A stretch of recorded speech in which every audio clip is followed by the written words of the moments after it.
Welcome to our channel. Today we how to configure Salesforce Order Management basics for new customers. Begin by logging into your Salesforce account. Once you are logged in, navigate to the app launcher in the upper left corner.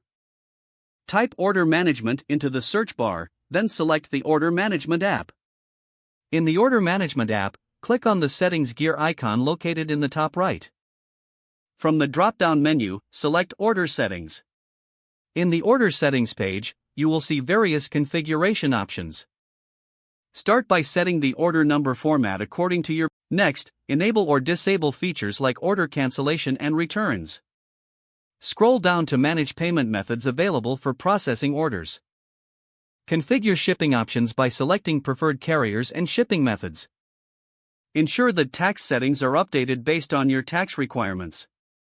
Next, go to the Customer Profiles section. Create a new customer profile or edit an existing one. Set default payment information and preferences for the customer. In the Order Types section, define various types of orders your business will handle. Include specific settings for items like subscriptions or one-time purchases. After setting the order types, proceed to the Inventory Management section. Link your inventory management system if applicable. Set thresholds for minimum stock levels to prevent overselling. Now, move to the Reports and Analytics section. Customize reports to monitor order processing and customer trends. Ensure your dashboards are set up for quick access to key performance metrics. Once all configurations are complete, remember to save your changes. Review your settings to ensure everything is set correctly. Finally, log out and log back in to confirm that all changes are active.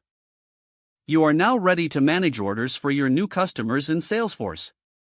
If the page does not load, refresh the browser or try again in a private or incognito window. Make sure you are using the correct email address, then retype it carefully to avoid small typos. If your password is not accepted, use the reset option and create a new strong password you can remember. Don't forget to like this video and subscribe to our channel for more step-by-step tech guides.